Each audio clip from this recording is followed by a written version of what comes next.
The agreement will hinder job creation, and he has expressed to advisors that he's especially concerned about job creation in blue-collar regions in the United States, ones that rely on manufacturing, ones that traditionally rely on fossil fuels, where some of his strongest, most ardent supporters live. Let's go live now to Jim Acosta, who is CNN's senior White House correspondent.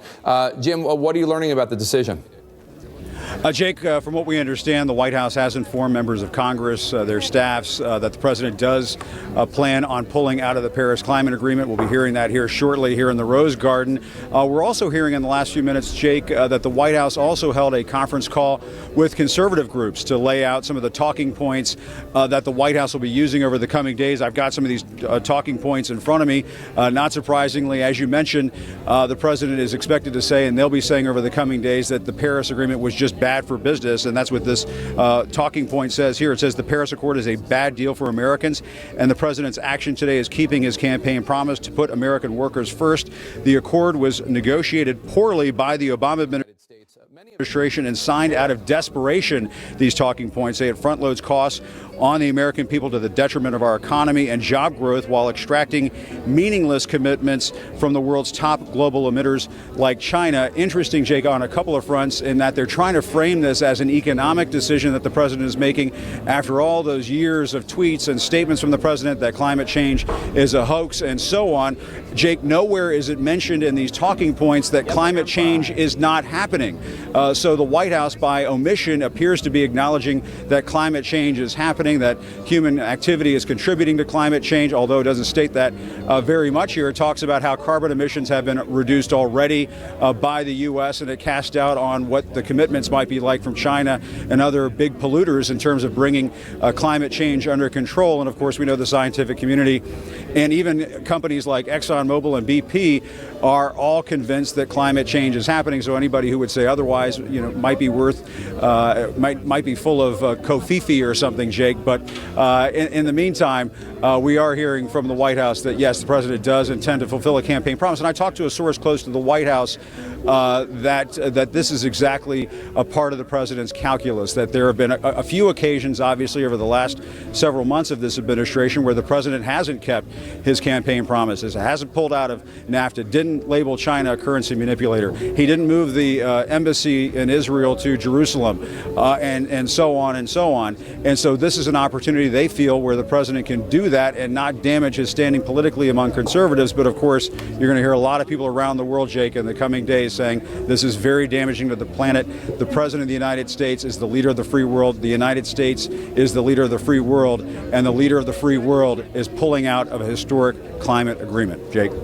All right, Jim, thank you so much. Stand by there. We'll go back to you. I want to bring in Mark Preston, who is CNN's senior political analyst. And Mark, what are the real-world consequences of the deal?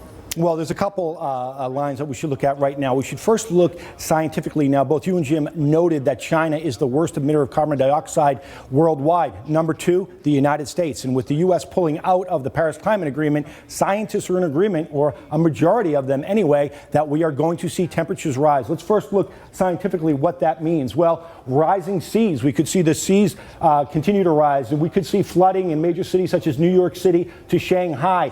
Deadlier heat waves would be more abundant. We'd see droughts, wildfires, mass extinction in the natural world. Ecosystems would be disrupted. Coral reefs would bleach out in the oceans. And get this, Jake, low-lying countries such as the Marshall Islands would disappear entirely. Now, politically for the United States, what does this mean? Well, a couple things. One, the United States diplomatic influence wanes. We've already seen China and Russia make statements in the past few hours about how they're willing to step in and fill the void.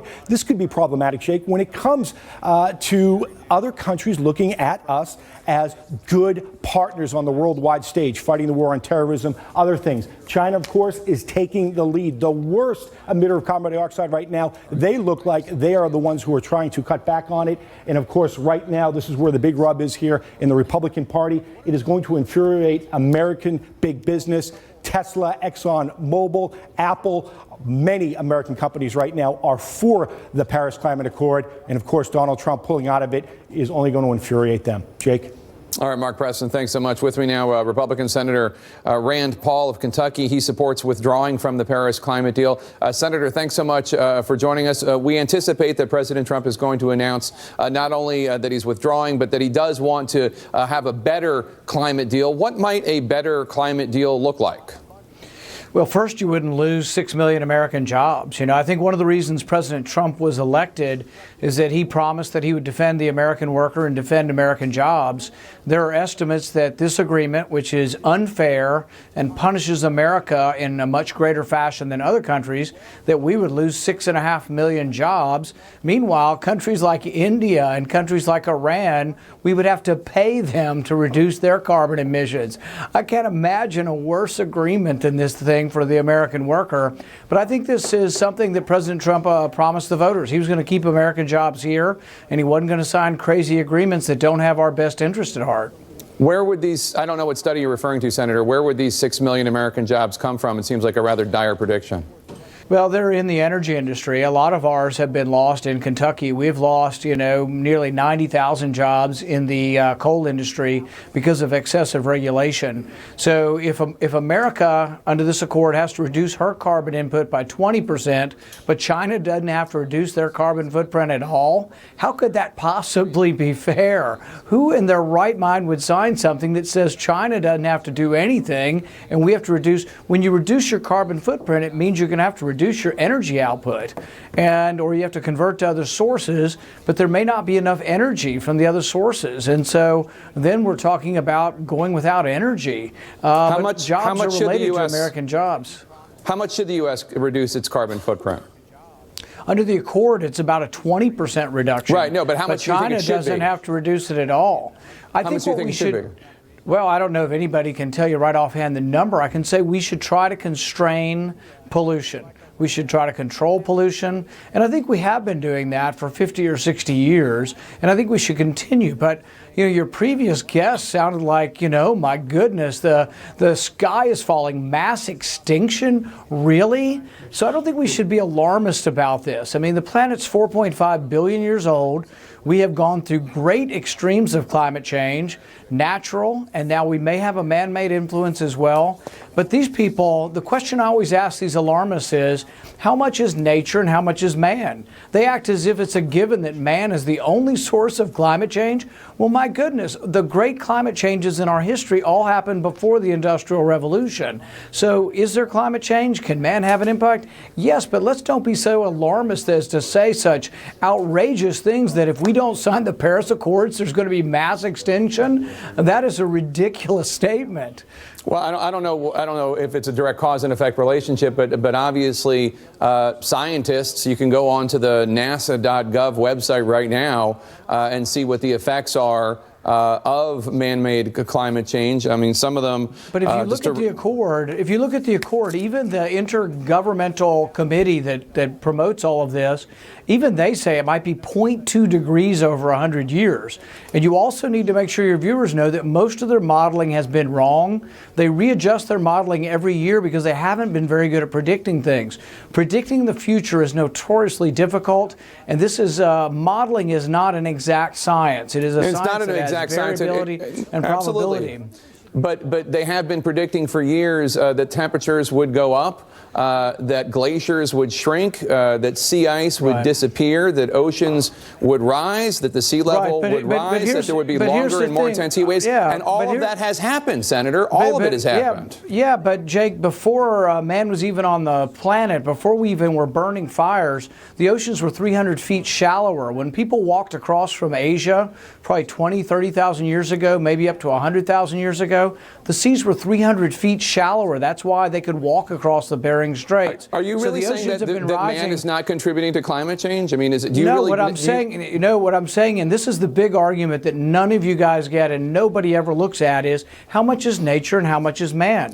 I'm perfectly willing to admit that man can have an influence and that we should minimize our pollution. But those who say that it is all man and don't acknowledge that the 4.5 billion-year-old planet has gone through massive climate change, based on natural effects. I don't know that we completely understand them. It has gone through climate change, absolutely, but not to the degree that we've seen in the last century. And let me just read this. This is from the NASA. Let me read this from the NASA website. Absolutely incorrect. When you look at climate change, the most dramatic ice ages, the dramatic warming and cooling of the planet all happened before man was even around for the most part. Okay. And even when man was here, man was only burning fires. So we've had carbon in the air 600 times what we have now. And so it's gone up and down. And I'm not saying we should forgive and discount pollution, but we should not be so alarmist that we're willing to give up all the American jobs based on computer modeling that has been notoriously inaccurate over the last 15 years. I just want to read this from the NASA website. The current warming trend is of particular significance because most of it is extremely likely, and they define that as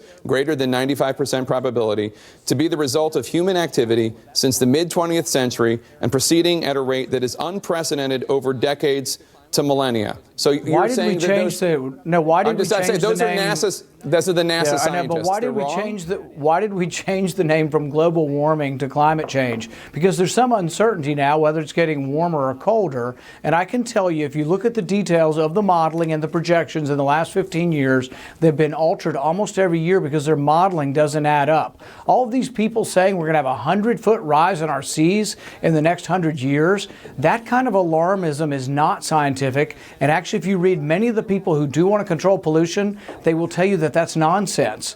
And so a 100-foot rise in the seas in 100 years, the seas are 300 feet higher now than they were when man came across the Bering Straits.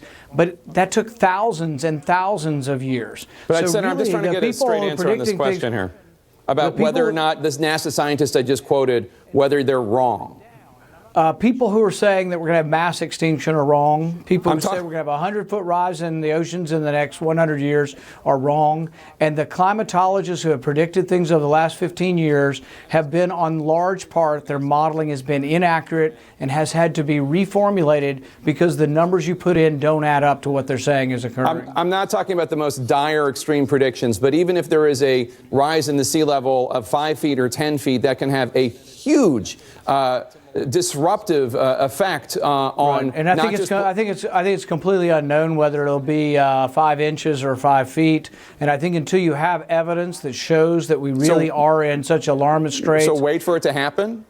No, I think you have to have some evidence, though, and you should base things on evidence. And for the American worker that makes $20,000, $25,000 a year working in the American energy sector, to tell him we're just going to, him or her, that you're not going to have a job and China doesn't have to obey the same rules. The whole reason this Paris Accord should be done is not a debate over global warming or climate change or whatever you want to call it. It should be a debate over whether it's fair. Is it fair for China to keep polluting at alarming rates and for America to be the one cutting back on carbon and China does do nothing? Is it fair that Russia gets to increase their carbon output by 50%?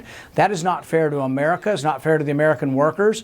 And I'm betting you that the viewership will say, you know what? America will say, we'd like to have jobs, and we don't want these alarmists who are saying that we're going to have mass extinction. We don't want these people in charge. They were in charge the past 8 years, and they tried to kill most of the jobs in my state. So I think people want jobs and they want a clean environment, but they don't want alarmists in charge who take no account for American jobs. Senator Rand Paul of Kentucky, thank you so much for your time, sir. Appreciate it.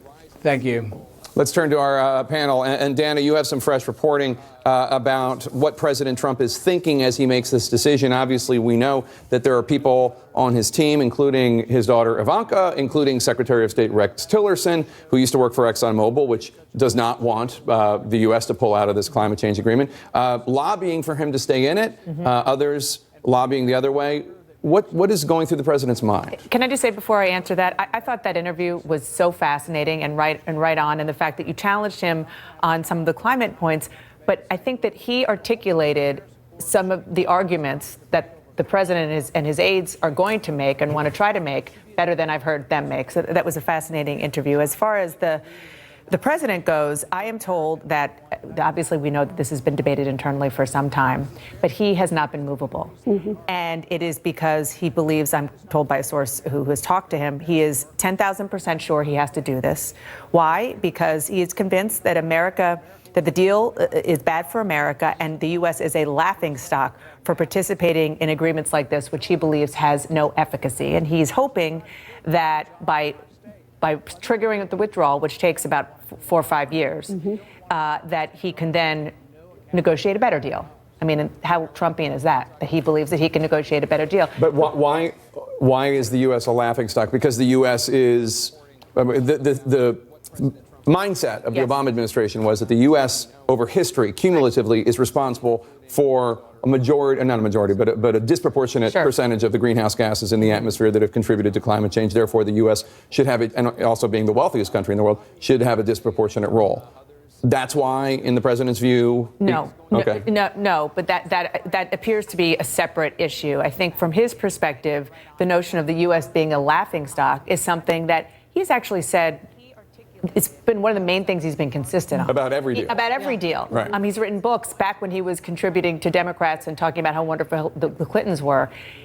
He believed this, that the U.S. kept getting into bad deal after bad deal, not just trade agreements, but agreements like this. And when he talks about laughingstock, it's not about the substance of the issue, not about the fact that the U.S. does produce, more of the problems than any other country, but it's about the way that historically, not now, right? But it's about the way that this deal was done. But he felt that way about NAFTA.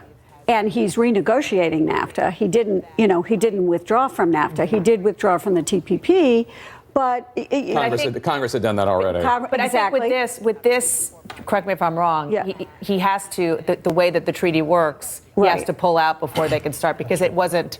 It wasn't. And he had an option to pull out faster, by the way. He pull out of the Paris Agreement? He could have pulled out of the UN framework, and that would have allowed him to withdraw faster. Now.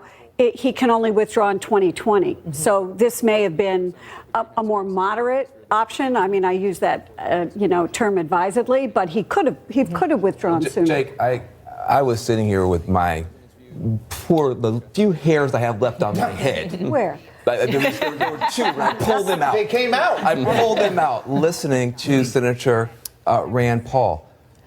This is what's happening. You have an American president who is now taking a meat axe to the only American industry that is growing. The clean energy sector in America is producing jobs you can laugh. You don't. This is not the argument you want to have with me. This is my stuff. Okay. So look, the clean energy sector in this country is growing at 10 times the rest of the economy.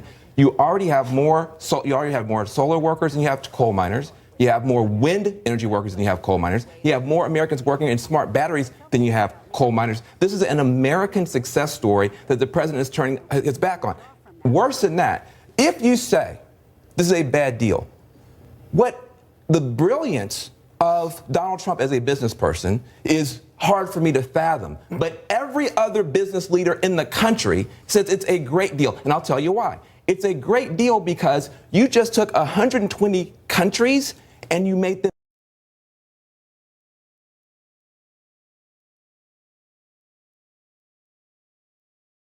into customers for American clean energy companies. You just took 120 countries and grow in a carbon consumptive way. You feed the Middle East. If you let those countries grow and they have to rely on clean energy, it comes from the United States and Germany. This is an incredible opportunity for American industry, and the president is just took 120 countries grow in a carbon consumptive way. You feed the Middle East. If you let those, we'd have a shale oil and gas revolution that was responsible for the recovery we had. If we hadn't had shale oil and gas, we wouldn't have had any recovery from the recession at all. It accounted for almost all the net increase. We have 10 million Americans that are employed directly or indirectly by the oil and gas industry. You want to talk about fracking? Let me just finish my point. The intent of this deal over time is not just to destroy the coal industry, which Obama did a pretty good job on, but also to destroy the oil and gas industry. And incidentally, then why does BP for it? Let me make one other point for it? about why this is idea. Chevron for it? Let me make one other point. This idea that we've put more carbon in the atmosphere than anyone else. You know why? Because we're the richest country in the world. And you know what? How do you get rich? You use energy. Energy is the master resource. We have more oil, more gas, 500 years worth of coal than any other country in the world. This is so anti-American to basically say we're going to shut down our energy when China is not doing it, India is not doing it. You know why? Why are American energy companies for it? I'm sorry. Why are American energy companies for this deal?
whiteboard. Remember, we got a picture of that? Yeah. That he writes down. He had a bunch of stuff removed in his office. He'd have a massive whiteboard and write down all the campaign promises Donald Trump made, which were many. It's a floor-to-ceiling whiteboard. I think Donald Trump, and this was the Bannon argument. Bannon is on the we need to get out of this accord. The Bannon argument is you must make good on your campaign promises. You must do the things you told people. He writes nothing. I'm simply making the point. That's what I think motivates this more than anything else, is this belief that forget what we say. Forget the press about fake news. Forget all that stuff. At the end of the day, the way in which Donald Trump will be judged, both by voters in 2020 and by history more broadly, is he said he was going to do all of those things on the whiteboard. How many of them? Steve Bannon says he puts big X's next to the things he's done. We just broke a promise an hour ago. And with the Israel moving, and he has done some of that. But I will say, you know, the story of the first 70 days of the Trump presidency was, wow, he's doing what he said he would do. The travel ban. Whoa, oh my gosh, I can't believe this is, I think, the Bannon influence, which is do what you said you would do.